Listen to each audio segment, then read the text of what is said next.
क्या एक अछूत बेटी के हाथ का छुआ हुआ निवाला भगवान को भी अपवित्र कर सकता है? ये कहानी किसी गुजरे हुए जमाने की नहीं, बल्कि आज के डिजिटल इंडिया की है। उड़ीसा के नौगांव की 21 साल की शर्मिष्ठा अपने पूरे खानदान और समुदाय की पहली लड़की, जिसने दिन रात करके ग्रेजुएशन किया। सोचा था कि 5,000 रुपए की नौकरी से अपने बूढ़े मजदूर माँ बाप का सहारा बनेंगी। लेकिन जब वो खुशी खुशी गांव के आंगनबाड़ी में खाना बनाने पहुंची तो सौड़ों ने अपने बच्चों को वहां से जाने से रोक दिया।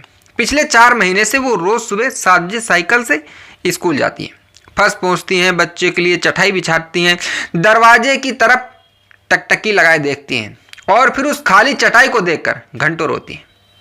86 साल की बूढ़ी दादी और दूसरों के खेत में मजदूरी करने वाला बाप आज अपने ही गांव में अजनबी हो गया।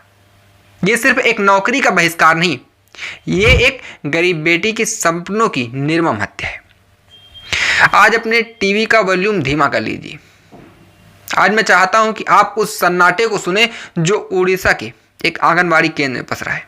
यह सन्नाटा किसी इमारत का नहीं, बल्कि हमारी और आपकी संवेदनाओं की मौत है। सोचिए, एक 21 साल की लड़की जिसने गरीबी को हराकर कॉलेज की सीढ़ियां चढ़ी। जब वो पहली बार उस आंगनबाड़ी का दरवाजा खोलने गई तो उसकी आंखों में कितने सुनहरे सपने रहे होंगे। लेकिन गांव के 50-60 दबंगों ने उस अकेली जान को घेर लिया। एक दलित बेटी से कहा गया कि तुम्हारे हाथ का छुआ अन्न हमारे बच्चों के गले से नहीं उतरेगा और हम पर देवताओं का प्रकोप आ जाएगा।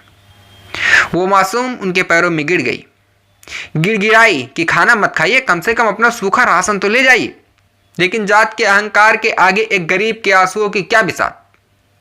क्या आपको इस लड़की की सिसकियों से डर नहीं लगता?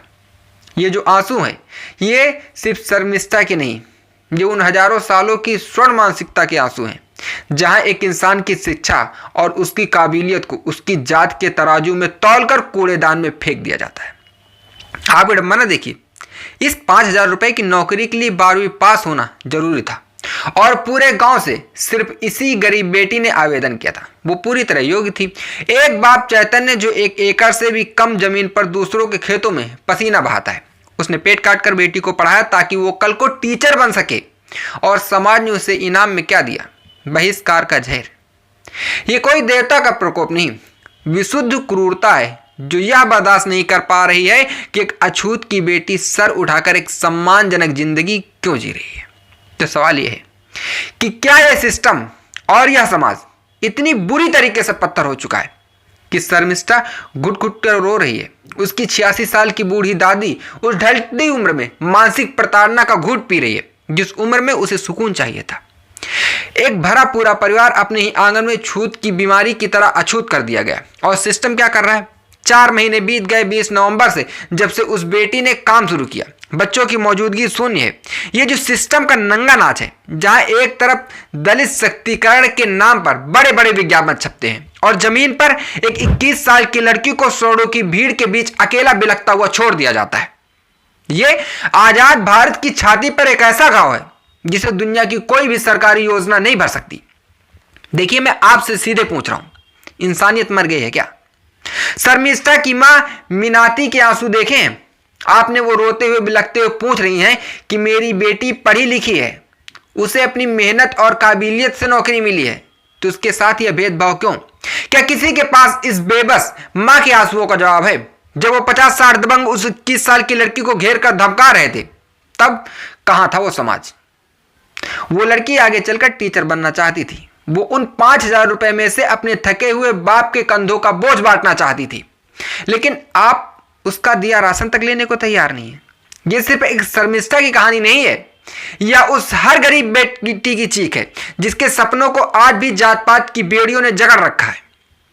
तो कुल मिलाकर बात यह है कि शनिवार को प्रशासन और राज्य महिला आयोग की टीम फिर से नौगांव पहुंची है। गांव वालों से वादा किया गया कि सोमवार से वो अपने बच्चों को आंगनबाड़ी भेजेंगे। लेकिन सबसे बड़ा और दिल को चीर देने वाला सवाल यह है कि प्रशासन ने क्या किया।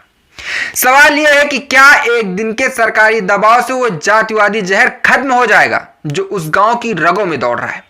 सोमवार की सुबह जब शर्मिष्ठा साइकिल चलाकर आंगनबाड़ी पहुंचेंगी, जब वो फिर से फर्श साफ करके उम्मीद के साथ वो चटाई बिछाएंगी, तो क्या वहां बच्चे आएंगे, या वो खाली चटाई और वो बेटी दोनों एक बार फिर इस समाज के सामने अकेले बैठकर रोएंगे? आप इस दर्द को कैसे देखते हैं? क्या हमारी डिग्रियां कभी हमारी जात मिटा पाएंगी?